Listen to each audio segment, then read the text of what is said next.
Welcome to the Viking Age podcast. This is the official podcast of the VikingAge.com. My name is Chris Schad. I write for the Viking Age as well as bring me the news, zone coverage, and the Brookings Register. My co-host is Adam Patrick, and we do this every Monday and Thursday right here on the Viking Age YouTube channel. But we are also on Apple and Spotify the very next day, and however you consume us. Don't forget to rate, comment, share, and subscribe so you never miss a new episode, and we can continue to spread the word to the masses. And the word is that the Vikings suck. They still suck. They lose to the Chiefs 27-20 on Sunday afternoon. How about we start with this, Adam? Like we can exchange pleasantries, we can do all that stuff all we want. Are the Vikings just a bad team? Because it sure as hell seems like it to me. What's that Bill Parcells quote? You are what your record is. So that's what everybody was trying to tell us last year. Yeah, but we didn't listen. Well, go ahead. Last year their record was 13-4. So if they were what their record was, then they would have not probably lost to the Giants in the first round. Yeah, they're not good. This is probably how things should have gone last year. And the ball just bounced their way, and things went certain way for certain reasons. And then I was looking at this year's schedule so far, and I would say the Bucks game is really the only game where people were pretty definitively sure that the Vikings were going to win it. Other than that, like the Chargers, you could have seen them lose. The Eagles definitely could have seen them lose, and the Chiefs. So that puts them at 2-3. So they're really not too far off from where we thought they were going to be, as much as it sucks. But yeah, they're 1-4. No team, I think, since they switched to 16-game seasons in 1978 has ever started 1-4 with a point differential of -12 or better, and made the playoffs, which is what the Vikings have right now, -12 point differential. So, I mean, at this point, if you're the Vikings, I know you want to be competitive, and I know people aren't going to give up and everything. People and jobs are on the line, but it's not. It's time to really just focus on the future. This season is lost. If it was a case where maybe in the division, like the Lions were even 3-2 or 2-3, then I think you still try and compete for the top of the division and get in the playoffs. But with the Lions playing the way they are, and the Vikings already 3 games behind them already, I think it's just time to focus on the future. What that includes, whether that's selling players at the deadline, giving younger players more playing time, whatever needs to be done to just put the focus on the future, because that needs to be Vikings' priority right now. Even if you find a way to scratch and claw and sneak into the playoffs, is that really beneficial for the future of your team? No, I don't think so, because this team is not beating the Eagles. This team is not beating the Niners. I don't think they're beating the Cowboys. So, they're going to get in the playoffs, maybe, and then lose in the first or second round, and then you're stuck with a bottom third draft pick that's too low to trade up and get one of the top quarterbacks. So, in terms of what will benefit the Vikings the most, it's just, and I'm not saying they need to tank. I've joked around with it probably on Twitter or whatever, but I think I even wrote tanking is the only answer for the Vikings now moving forward yesterday.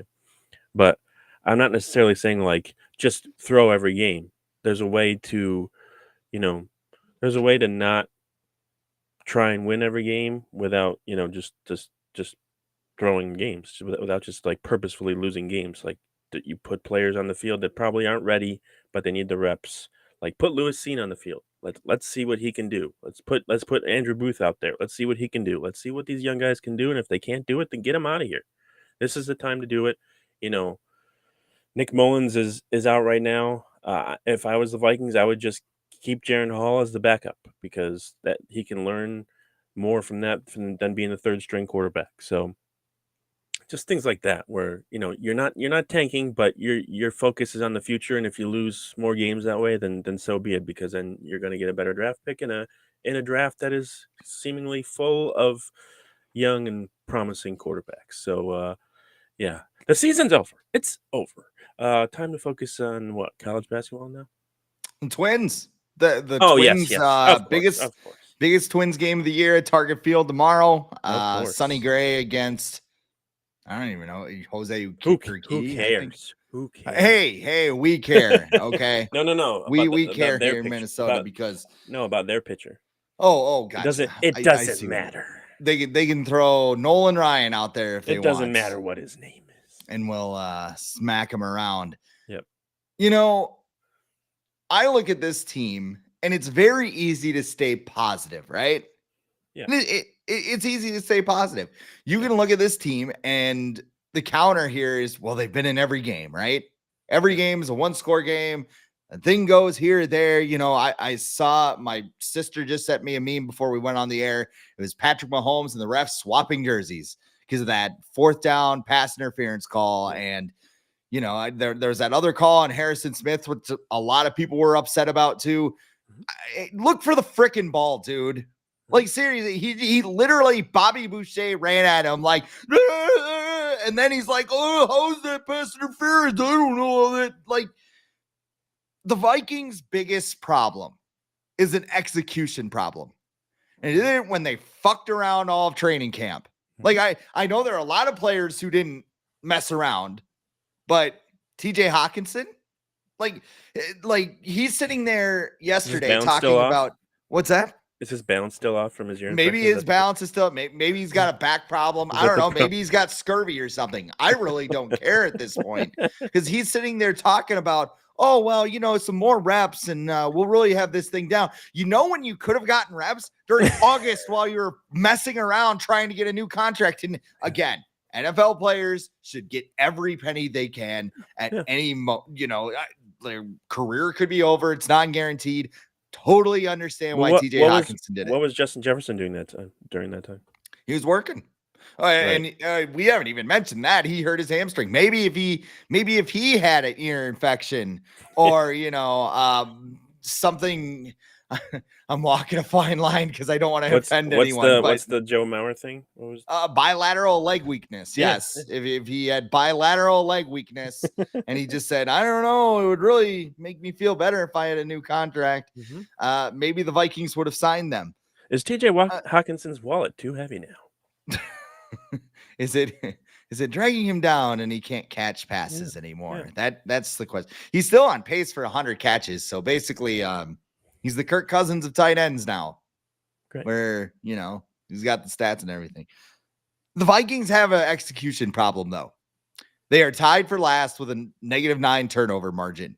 They lit all 3 timeouts on fire within the first 20 minutes of the second half, which, I don't know. Kevin O'Connell didn't have his best day yesterday. No, let's just throw it out there, especially when it came to timeouts.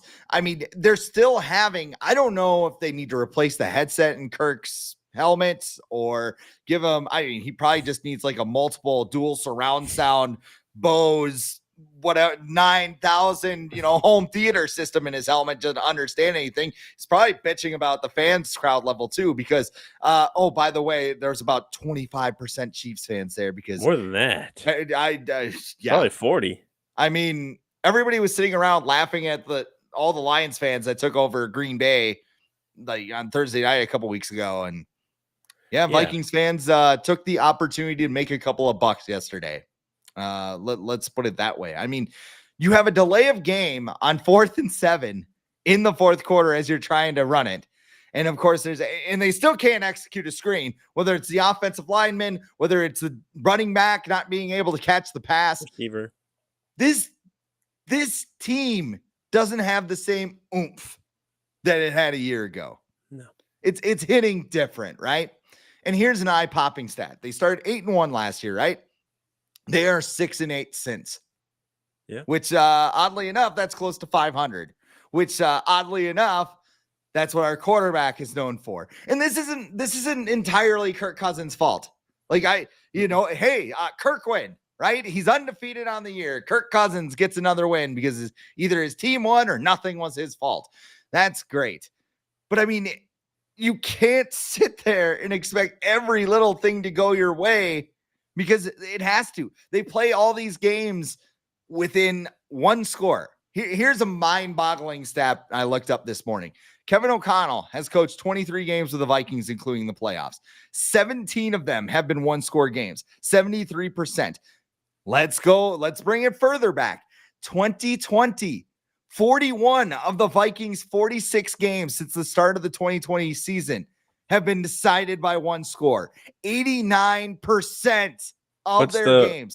What's the common factor in all of those games? Who's the quarterback? It seems like the quarterback is there, isn't he? But again, nothing's his fault. Nothing his fault. We gotta get the surround sound system in his helmet. The fans have to be perfectly quiet. Extend CJ Ham, bring back Adam Thielen. He's balling out plenty of opportunities, right? Yeah. Like this team just sucks. Like we just need that point blank. This team sucks. Yeah. And look at the players that Kwesi brought in this past offseason. Byron Murphy Jr. is allowing a 141.2 passer rating right now. He is the human torch in the secondary. I used to give that nickname to Josh Robinson, but he's not doing anything. Marcus Davenport, he's got 2 sacks after missing the first 3 games. Good for him. At least he's healthy been good. Now. He's been good since he returned. I'll give him that. Yes. And maybe he could be trade bait now. And he's made a difference. Yeah, he could be. Yeah. I mean, you could look at that. I have talked about Alexander Mattison ad nauseum. I think this is the point where I've finally gotten pissed off.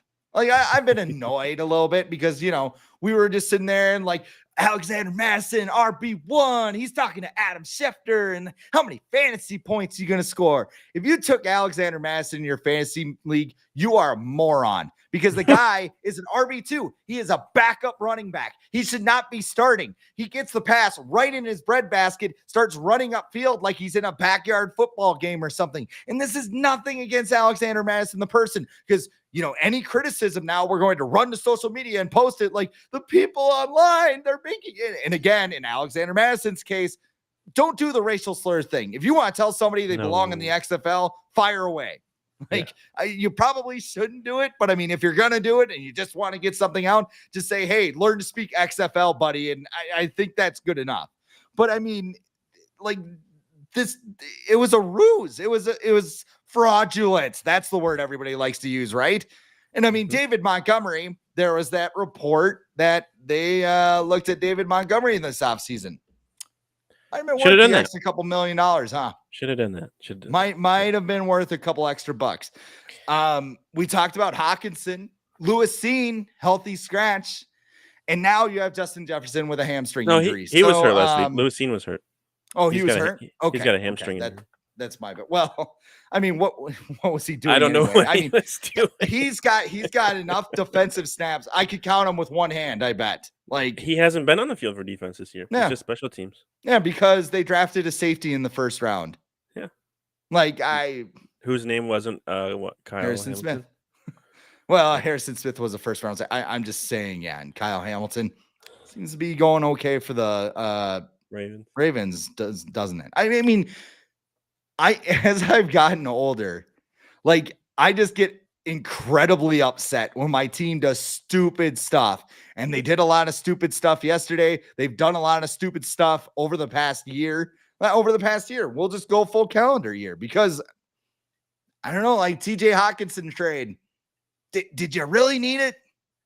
Did you really need it? Because Sam Laporta looks pretty damn good. And I know he wouldn't have been there by the Vikings pick, but I don't know. I was told that they're scheming things open. Well, Sam Laporta is catching the football and TJ Hawkinson isn't. So, yeah, I would say the Lions offensive coordinator, he seems to be a better play caller than Kevin O'Connell. Now that can change. Mm-hmm. And Kevin O'Connell also has to deal with being a head coach. So maybe Kevin O'Connell don't be a play caller. Is that something that maybe needs to happen in the future, and he needs to just focus on being a head coach? Maybe we'll find that out. Was Zach Taylor? Did he start calling plays when he started with the Bengals and then gave it to somebody else? I can't remember. Or it might have been the other way around. But pointing out to what's been different, they started 8-1 last year, and they're 1-4 this year. Really, the biggest difference has been turnovers. The Vikings, I just looked it up, and when they went 8-1 last year, their one loss, they lost the turnover battle in that game to the Eagles. It was like 3-1. The other 8 games, they won the turnover battle. They either had like one, and the other team had 2 or 3 or whatever. They won every single game because of the turnover battle. Like, because that's how small the margins are in these games. And this year, it's not even like the defense is doing anything. They're just shooting themselves in the foot. They're dropping the ball. You fumble the The, ball the, on the first play. let me point this out when you talk about the defense. They held Patrick Mahomes under 300 yards passing, Travis Yeah. Kelce under 100 yards receiving, and held God's gift to the running back position, Isaiah Pacheco, to 3.2 What yards per I carry. saw So defense did its job yesterday. Just I think I saw saying. somebody tweeted about Isaiah Pacheco, and they said like, this is the kid who he reminds you of, like the kid in recess who tries way too hard, and he's just really good because you see the way he runs. He just runs like Angry. so hard.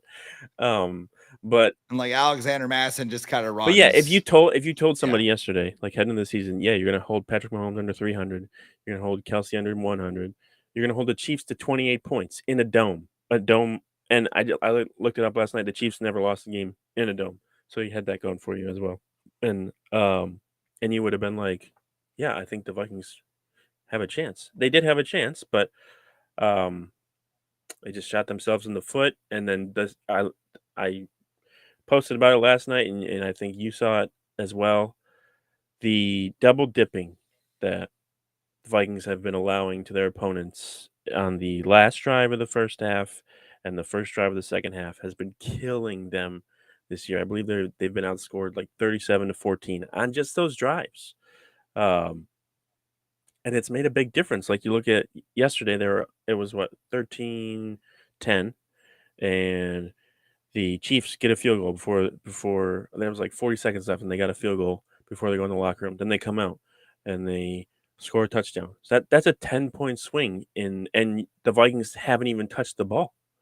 Um, so that's been making a big difference. The Vikings have to figure that out, either get a stop or come out and actually score on their first drive in the third quarter. They've just been really bad on like first drives of each half. Like, when's the last time we've been like they either fumble the ball or they go 3 and out? It just seems I don't know why, but it's just weird.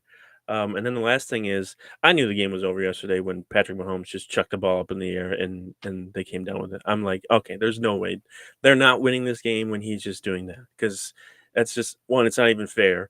Like I'm so envious of Chiefs fans because they got this guy who's just he's not he's not human. He can just do whatever he wants. Um, he can throw to Kelsey 50 yards across his body because he just knows where he is at every turn. It's not fair. And we all got to witness it yesterday. We also got to witness Justin Herbert. Um, so that's like it's been eye opening. I feel like this year to watch quarterbacks like that, and then you look at Kirk Cousins and you're like, yeah, he's got the stats. Yeah, he's got the numbers, but he doesn't have that killer instinct. He does not have that, like where Like on a fourth down where the pocket's collapsing and he just falls like over. yeah, if you're facing pressure, like I was thinking about that yesterday, like a Hail Mary. When you think about like Aaron Rodgers when he gets a Hail Mary, what does he do immediately? He gets the ball He rolls and he out. rolls out because he knows, why am I going to stay in the pocket and let them try and get to me when I have to throw this ball downfield. I have to. That's my priority. Kirk Cousins just sits there, and that's not the first time that's happened. We've seen that plenty of times where he's either had to try and throw a Hail Mary, or it's a critical fourth down and he takes a sack. Like, is he are are his stats too good this year? Like, is he eh, I don't he's in a contract year.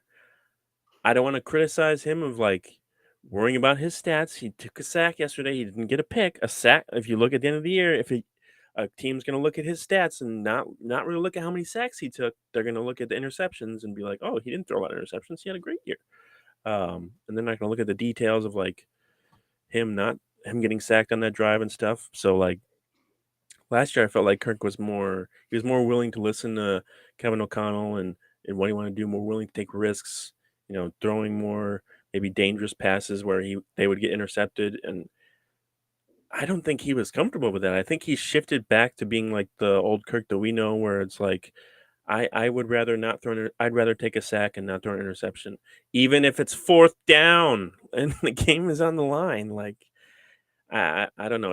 It seems like he's gone back to the Kirk Cousins that we knew before Kevin O'Connell came last year, and that's not good. But it also means that this is his last year, and I think he's cemented that he's gone after this year. It seems like something's off. Yeah. Like where it comes to Kirk Cousins. He's got moments where he's played really well. And again, there were a couple drops by receivers. Yeah, can you like stop? KJ Osborne. Can you stop targeting KJ Osborne on critical third downs? Like, right? I understand. Well, and you said it too. Like nobody comes up short on third down than more than TJ Hockenson. If it's third down and you want to miss the first down, throw it to TJ Hockenson. He is basic. Well, and look at that drive too. Look at the last drive of the game. It's like he's throwing little dinky passes to Brandon Powell in the middle of the field. And again, they have to move the sticks there. So it worked. They moved the sticks. That's objective number one. Brett Favre, I believe, said like the key to a 2-minute drill is move the chains. Just keep moving the chains. Like that is priority number one. But it was in the middle of the field the entire time. And probably that's what the defense is giving them. But Kirk Cousins is the Ron Burgundy of the NFL, where, you put anything in the prompter, he will say it. If you give him anything defensively, he will take it, even if it's a 5-yard gain on 4th and 8 or whatever it is. You know what I mean? You mentioned earlier that, he's been having maybe some trouble with the headset in the couple games. And he's been in the league for what, 12 years?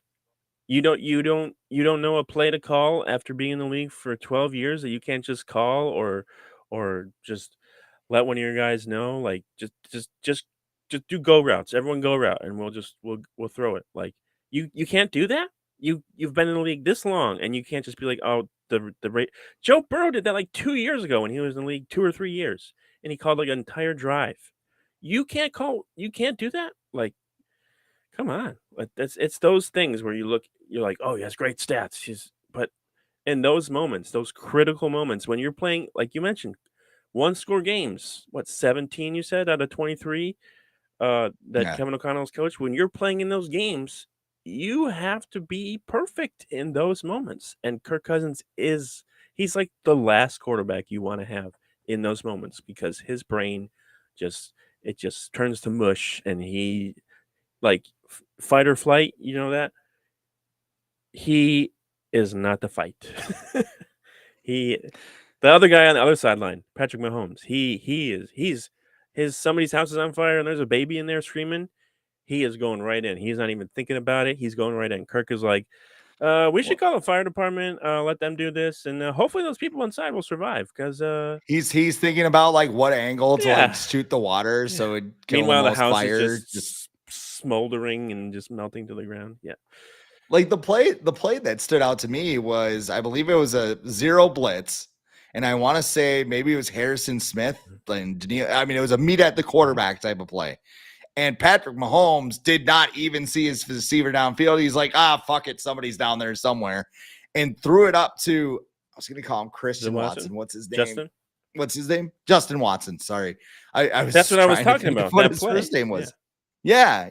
I mean, it's just like he just chucked it up, and it was a 30-yard bomb that moved the chains and set up a touchdown. I'm sure Andy Reid. I mean, even the Kelsey throw, where Kevin O'Connell rage challenged it. Like, and of course, he said after the game too, he's like, well, actually, his answer was something more along the lines. Well, when you're in those thoughts and you're those situations and those things, I gotta consult with everybody, and I would challenge it again. I would definitely go back.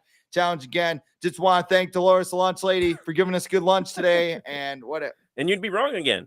Doesn't he have a guy that like upstairs that's supposed to tell him like, yes, challenge this, don't challenge this? So if Mike Zimmer did the shit that Kevin O'Connell did yesterday, he would be getting cooked.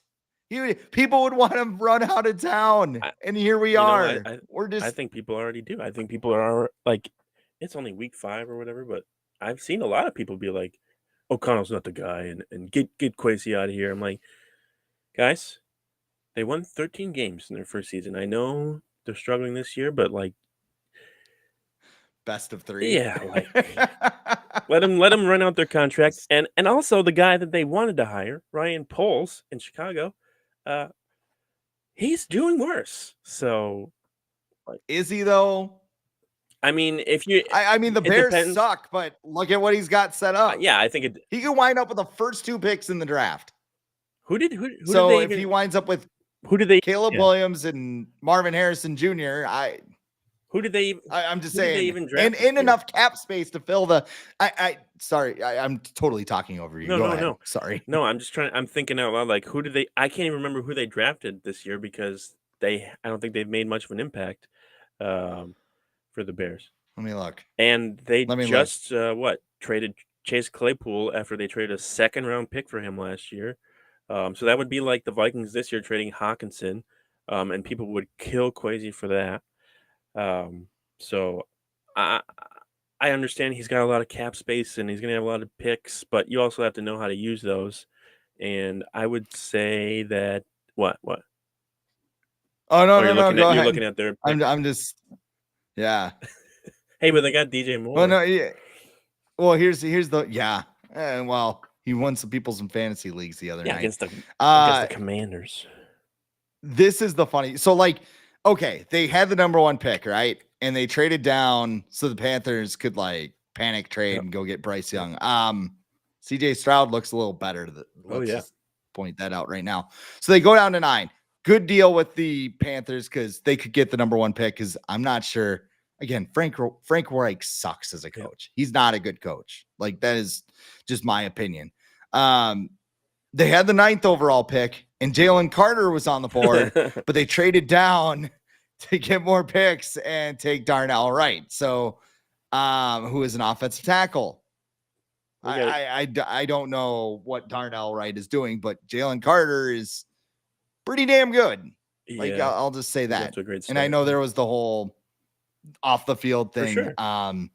Sometimes you just take the talent, and as long as things check out, they'll be fine. I don't know. I feel like that's the situation that Kwesi is trying to build though right now, just in a very sneakier kind of way. Yeah, like when Ryan Poles got there, everybody was just, he's like, all right, let's burn this bitch down. Like Kwesi, I don't know. Like he's trying to fool the Wills. Are they running a secret tank? Oh, damn. Byron Murphy Jr. is not working out. Oh, man. What are we going to do? Guys, we got this. Oh, Ed Ingram. Ed Ingram's not doing his job. He's not terrible this year, actually. He's been doing a good job. Yes. Hey, we got this. We got this great defensive tackle, Dean Lowry. He's gonna solve all our problems. And guess what else we're gonna do? We're gonna make Alexander Madison our number 1 running back. Like you guys like Alex, right? Are they secretly tanking? Like is Kwesi like maybe? I don't know. Kevin O'Connell is a hell of an actor because I watched his press conference this morning, and that guy looked like he needed a puppy. For sure. Just like I'm sure. Well, I mean, his best player just like went out. Yeah, yeah. So I don't know. What do you pop up? What do you want the Vikings to do? What do you want them to do for the rest of the year? We want them to win games, whatever, but what do we want them to do? Well, I think now it's time to have the conversation. Our weekly conversation. Is it time to tank? And I mean, I like what you said because like tank is such a negative word, right? Like it's like throw games or whatever. Vikings aren't going to throw games, not in any situation. But I also think they need to be smart, especially when it comes with to Brian Flores on their staff. Yeah, Brian Flores isn't tanking. We already know that. But with Justin Jefferson's injury, they've already said they're going to play the long game with this thing. And why not? You're 1-4, and I don't know. I mean, hold him out for a month. Hold him out for 6 weeks. Yeah. Like, honestly, let that thing get healed because he is your best player. So, and maybe the Vikings are going to win here. Maybe the Vikings are going to win with this whole contract thing because You got hurt. Jefferson's number is not going to be as good. No. I mean, they're not going to lowball him, but they're No. just like, Yeah. hey, let's meet in the middle. Let's try and do something here. If you want to do a short term, whatever. I look at it in several different ways here, which, by the way, right now, Tankathon has the Vikes with the 4th overall pick in the draft. Chicago has the first 2 picks, while Denver is picking 3rd. And the New England Patriots, who are in their own world of trouble right now, they are picking 5th. Well, so right now you would be guaranteed probably to get one of the top 3 quarterbacks. Right. Because the Bears aren't picking 2 quarterbacks with their 2 picks. Right. And we are expecting, we're saying this in the situation that Shedeur Sanders comes out. Is that correct? Or JJ McCarthy? Yeah. I would, and there might be other guys who pop up in the draft process too, as well, in the Senior Bowl and all that. So, yeah, I think, you know what? Seeing the Vikings with the number 4 pick, it gets you kind of excited. I feel like because we're not used to that. We're used to them being pick 15, pick 22, pick 23, and it's like, okay, who's going to fall to them instead of like the Vikings dictating their own draft? Like, we haven't had that since Matt Khalil in 2012. Well, let me bring up this interaction I had on Twitter yesterday, because I brought up the whole TJ Hawkinson thing just to see what other people were thinking and whether I was crazy. I also forgot Laporta was the 34th overall pick. So like he would have been long gone before the Vikings would have picked Rashee Rice, who actually scored a touchdown in yesterday's game. He was the pick in that Hawkinson trade. But I just asked, I said, was the Hawkinson trade worth it now that you're paying a tight end big money and you're getting, I don't know, a whole bunch of drop targets? And the response I got was, well, you're 8-1 and you need a secondary target. So it was logical thinking. And I turned around and I asked, was it worth it? Was it worth the fuck Mike Zimmer tour? Yeah. Because I don't know, like what wound up happening? They were 13-4, they got bounced, and we're sitting here right now going like, this team doesn't look too good. And Luke Braun, who I love, by the way, Luke, obviously a former guest on the show. I'd love to have him back again. And we kind of had a sparring session on social media. And he social just said, media, you do that? Yeah. He basically just said, hey, don't add anyone because it heightens your expectations. Like, excuse me. He basically said, be like the Timberwolves, just never have expectations and you never add anybody good and you just kind of sulk away in apathy. Honestly, I'm developing apathy with this team right now because the Vikings bar is too damn low. And that's because every year, super competitive and competitive rebuilds. Like that's not what championship teams say. They say we want to win a Super Bowl. Like that is the goal. We want to win championships. And I think Mark Wolf said it once when he fired Mike Zimmer, but other than that, we haven't heard anything about it. And yes, the Chiefs got Patrick Mahomes by trading up. Yes, Lamar Jackson was the 32nd overall pick in the draft and Jalen Hurts was the 2nd round pick. And this draft class might be the one to unearth a similar talent. You got Quinn Ewers, you got Michael Penix Jr., you got Bo Nix, JJ McCarthy, if he doesn't shoot up the draft boards, because Michigan's only has to throw like 20 yards or 20 times a game because they play in the Big Ten. Like those are all things that could happen. But the one thing that I asked myself was, when was the last time the Vikings made a move and you said, holy shit, they're going for it? Like, Brett Favre, Kirk Cousins, right? Yeah. Kirk in 20, and I mean, you could say TJ Hawkinson too, and Sheldon Richardson. Come on, yeah, that's still comical to me. It's like they signed Kirk Cousins, and Mike Zimmer's like, "Oh, where's Sheldon? Where's Sheldon? Oh yeah, I got my new toy," and he's like, "Oh, okay, Mike, yeah, this is cool." Like Vikings history is just like we're fine being okay. Like even the biggest moves to acquire players to help the Vikings have been like sidesteps or like trying to take a step back, right? Like they had to trade Stephon Diggs to get Justin Jefferson. Yeah, they had to, they traded back to get Christian Darrisaw. And I mean, the Hawkinson trade again, but they have a losing record since they made that deal. So how good was that trade? I mean, I think that you have to consider making some moves and making some decisions. Like, does it mean trading Daniil Hunter? Does it mean going to Kirk and being like, hey, would you waive your no trade? Which I don't think you will, No, because no. he'll probably guys, I don't think so. He's in a perfect Me and spot my right wife now to really put like up it here. great numbers, regardless of how the Vikings finish. He knows the offense. He likes Minnesota. He gets He Tuesdays ain't going. off, Like right?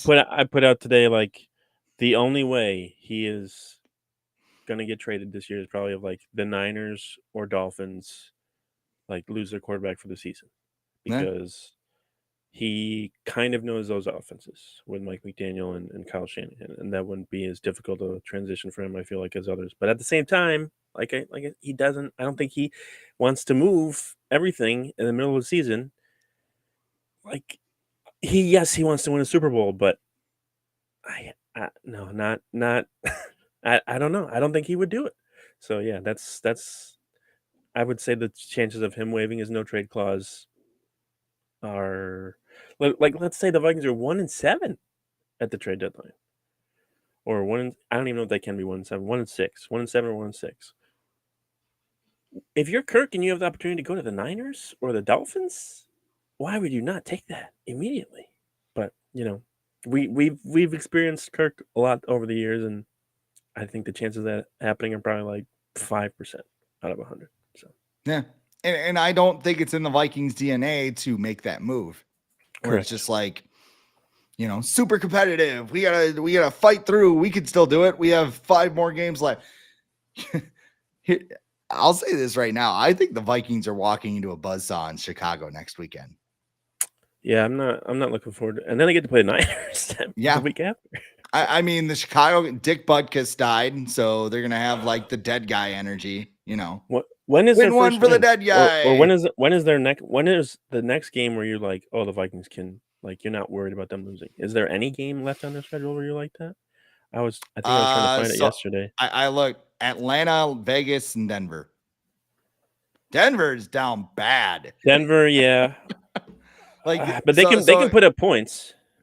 The Broncos. Let me look this up here because I saw this meme I'd this say morning. either the Saints or the Bears at home, because the Saints, they're okay. They're just beating up on bad teams. So Denver quickly.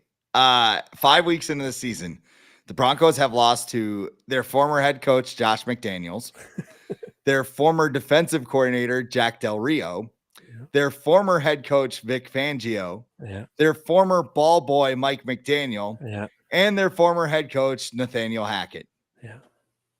Yeah, and then, they gave up what, 70 points a couple weeks ago. Yeah, but the guy Hackett last year, he did the worst NFL head coaching job that Sean Payton did. I don't even like Nathaniel Hackett, but like Sean Payton, nobody likes shit, him, dude.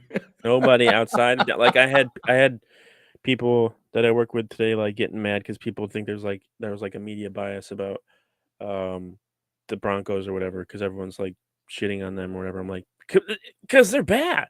They're very bad. And no one outside of Denver likes Sean Payton. Like maybe some Saints fans because of what he was able to do there, but he's not a likable guy, and I think he's okay with that. But it's like, it's not a media bias. The Broncos are terrible this year, especially on defense. They can't stop anything. The Vikings conversation. Yeah. So let's say Justin Jefferson's out for a while. Like, how long would you hold Justin Jefferson out for? When's the bye? We bye's so far away. It's not a bad idea when you think about it. Like here's the thing. Like we're sitting here. Well, how long? I would say when they return home to play the Saints on November 12th. So that's 4 games. That he should be healed by then. Like I was reading up on hamstring stuff last night. It's typically like it can be within a couple days, which the Vikings are not making it seem like it's a couple day thing. Or usually it's around 3 weeks at the most, unless you're Adam Thielen and you need 9 weeks to heal from a hamstring injury. But yeah, he should be healthy within like 3 to 4 weeks at the max if he doesn't come back too soon. And O'Connell said he wanted to come in the game yesterday, and they were like, "No, dude, you're way too important to go in a game like this when we're probably going to lose anyways." But yeah, that New Orleans, what is that, week 10, November 12th. It's far away, Week 10. but like I So said, you'd put him on IR, basically, is what you do. yeah, Here's the thing. Like, everybody thinks that if you start dropping games, and I don't think they would drop games on purpose, they would just do subtle moves to try and trade lean guys, play into young it, players, right? yeah. Yes, exactly. Like, it's not being a bad fan or like not wanting the Vikings to win or whatever. This is like long term wanting the Vikings to win. Right.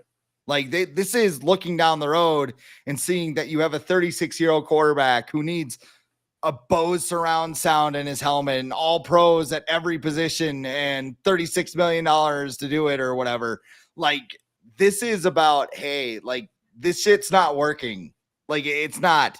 The defense sucks. The offense, there's a lot of guys underperforming. Like, they're running these people back. Like, there needs to be change. And like, everybody is so afraid of change where it's just like, oh my God, if we get rid of Kirk Cousins, we could draft Christian Ponder. And then what you do is you go back and you draft another one and another one and another one. Maybe you sign another free agent. You keep going until you hit.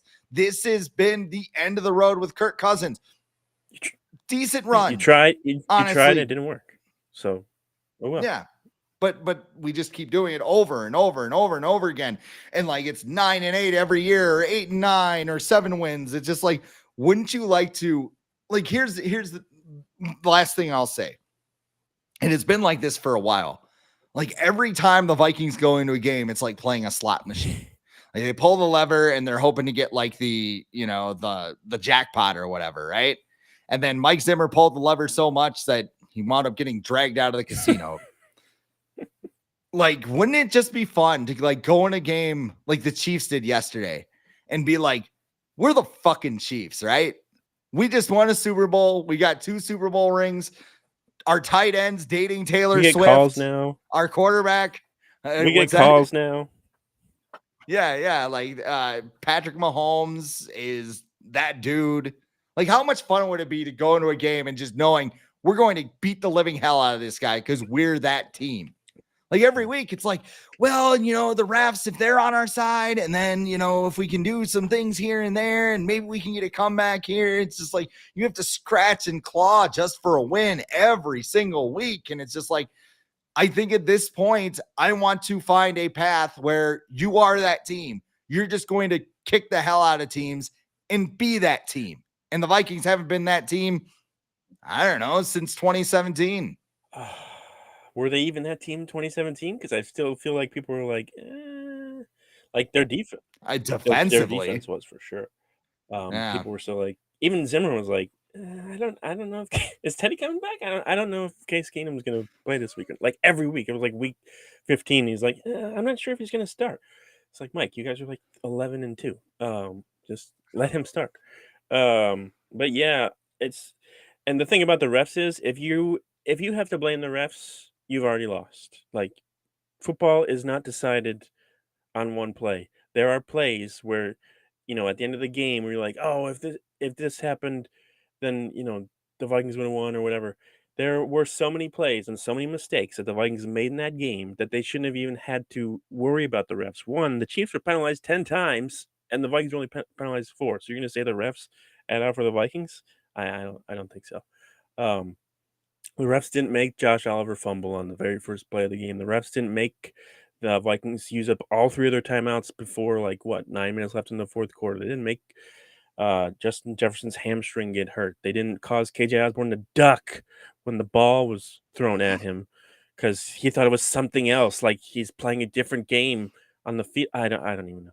It didn't cause the Vikings receivers to drop more than a handful of passes. Like, there were so many things to blame other than the refs. That it's really easy to blame the refs, but there are so many plays in a football game that that should be your last resort. If it's a play where you look at what the NFC Championship game with the Saints and Rams, and that pass interference at the end, and that doesn't get called, okay, but there was no you can't tell me that the interference, whatever, was definitive on like Harrison Smith or even on what's his face, Jordan Addison in the end zone, and the whole helmet thing. Like that wouldn't even really had an impact because it came after the play. It would have been penalized on the Chiefs, and they would still have the ball and run the clock out. So like, just a lot of things. And you said there wasn't really. I think you said there isn't really like too much going well for the Vikings this year. I will say the offensive line has been a pleasant surprise. Like it might not seem that way, but according to PFF and DVOA and all that stuff, they are one of the best units in the league. And you know what that's perfect for? That's perfect to draft a young quarterback and have him go back there and feel like he's not running for his life. Someone with actual pocket presence who might actually scramble and roll out to avoid pressure and then throw downfield. So with the game if on the that's line. if Yeah. that's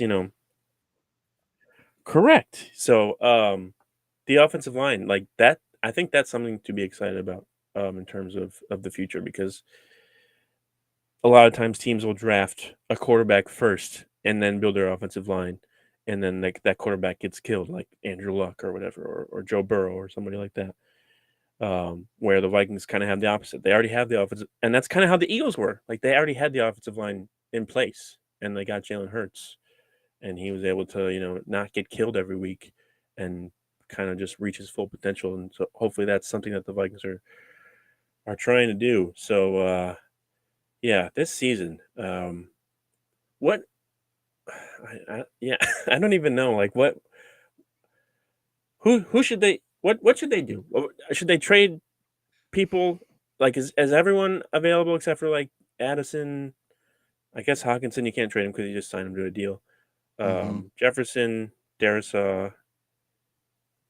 That's about it. I feel like you can trade Harrison Smith, you can trade Davenport, you can trade Daniel Hunter, you can trade.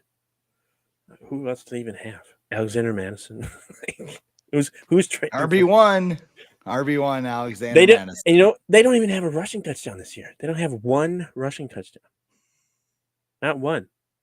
It's 5 games in. And they wanted to establish the run this year. They signed Josh Oliver to get more physical and better blocking, and they don't have a single rushing touchdown. Let me just ask this. Let's get really weird here. Can the Vikings get the number 1 pick? Like, is that in the realm of outcomes? Because I think the Justin Jefferson injury makes it way more possible. I certainly do. Dial up the Vikings schedule here. Everybody loves a good mock schedule picking. They don't have an easy. I think the Raiders might be the easiest opponent left on their schedule, and the Bears too. Let's like so they go to the Bears.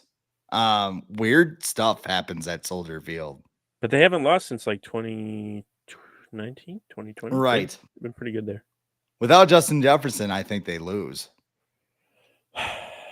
Yeah, things have to go weird for them to probably win. Like, and based on what they've been doing this year, yeah, that's probably not a game they're going to win. So then they come home. They face offensive genius Kyle Shanahan and the San Francisco 49ers. You sent me a good text about the 49ers. You said you think he would like them more if Kyle Shanahan wasn't their head coach.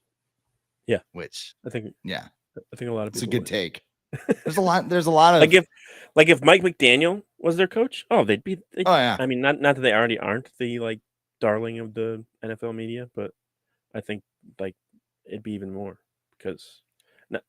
Actually, you know what? I think fans, like people who actually like aren't, I guess, members of the media, but like not reporters. Reporters, they just love Chris Collinsworth and all the color guys. They love Kyle Shanahan because he's a genius. But like people on the outside who just watch the games and play fantasy every week, I think if Mike McDaniel was the head coach of the Niners, people would like. I wonder what Mike McDaniel sounds like ripping his team. Like Miami didn't play well yesterday. It's just like, hey, guys, could you, he's vaping. like rips a vape at the end. Do you like not turn the ball over and stuff? He's probably like, Well, that wasn't good. So fuck it. We'll just move to next week. I got this kick-ass play. Yeah, I can't see him yelling at someone like I don't even know who to compare it to. Like it's just like passive aggressively being like, you're not doing very well. So can you stop doing that? Like, can you just be better? The other running back thing that just popped in my head. Imagine having a starter grade on Dwayne McBride, but not Devin Akane. Like, hey, this guy is great. Whatever. Hey, maybe they didn't see him because he's so fast. They just ran right past him. What did I say? Maybe are they secretly tanking? Are they just Maybe. Do not draft list. It's like the top. It's like their This overall guy's big coming board. from Wall Street. You gotta be sly about some things. Buy the sometimes. dips, baby. Yeah. Get the shitty players and hope they overperform. Penny stocks. Yeah. Week 8, then they go to Green Bay. Week 9, they go to Atlanta. So I mean, if they hold Jefferson out a month, he's missing at Chicago, home against the Niners, at the Packers, at the Falcons. The Saints game at home. You could win. You could win that. Yeah. Derek Carr. He's not. I don't know. The Broncos the following week. It's currently scheduled to be a Sunday night game. That's not happening. That's not happening. Home against the Bears for Monday Night Football. Oh I'm my very God. glad they scheduled that one. Then they have their bye. Then they go to Vegas. Then they go to Cincinnati. Come home to play the Lions, who look really good right now. Yeah. Then they host the Packers, and then they host the Lions. My mom has actually been freaking out because they bought Vikings Packers tickets for the game at the end of the year, and she's like, "Oh, what if they flexed it? How will they know?" Like what? And I'm like, I don't think you have to worry about that anymore. They're not flexing the Vikings. So I think you're good. You can just go ahead and buy tickets. The one on the 31st. Yeah, the it's at New Year's Eve. It's at what? It's Sunday night. Yeah. That's not happening either. No, that's gonna get flexed out. It'll be afternoon, so she'll be happy to probably go a little earlier. So if what, 5 wins? You thinking? 5 wins? Maybe 5? Because what we say, so they'll beat Denver. You can beat Vegas, right? They can beat Vegas. Bears at home? Yeah, that's Packers 3. at home? Coin flip. Let's see how Jordan Love looks like tonight. Maybe the Falcons on the road and maybe the Saints at home. So what, 5, 6? Like at this point, I don't want to see them like either get your shit together and like win the division, and that'll be cool. Right. Otherwise, like if you're gonna win 7 games, then that's worse than winning 2. Yeah, that's way worse. Oh my, this team. I think a lot of people DMX. I think a lot of people are frustrated this year too, because the Vikings haven't been in this position, I feel like, in a long time. Or if they were, it was like they just got a new coach. Like, okay, 2020 they started 1-5, but then they won so many games and they kind of put on a little streak or whatever. But 2014, Mike Zimmer's first year, they went 7-9. People were like, "Oh, it's his first year, rookie coach or whatever." They had a rookie quarterback, whatever. It's fine. Well, what, like 2013? That was probably the last time they were super terrible like this, and they got 2 first-round picks out of it. I think, what was Anthony Barr, pick 7? Yeah, or 9 because they traded down. The Browns wanted Justin Gilbert. Yeah, that worked out. So yeah, 2013, and that's 10 years ago. So like some of these people who, probably got into the Vikings around what, Adrian Peterson's MVP season or the Minneapolis Miracle, they're like, what's going on? Why is this team so bad? Like, why, like, just fire everybody? And it's like, it's okay. It's okay to be bad some years. Like, this isn't a bad thing. Sometimes you just need to be bad and then regroup, get as many valuable assets as you can, and then just start from scratch next year. And and work a lot in the offseason on ball control. Because if they Kevin fumble, O'Connell's going to turn into Jigsaw, like, or like, something. Like, one Josh more time. Oliver is going to be sitting there, like, walking. All the lights are going to be off, and that little clown's like, Like, it's I'd like starting to play be a impressive. game. Like, I listen to, I haven't listened in a while, but like Purple Daily, I remember they're like, they can't keep this up. They're not gonna fumble every game like immediate, and they have. Yeah. They usually on the within the first Don't 3 plays of the game, too. don't doubt them. They Yeah. have. They have basically said, hold my beer. I think they had 8 fumbles all of last year. They already have 8 fumbles lost already, and So, that's been a big difference.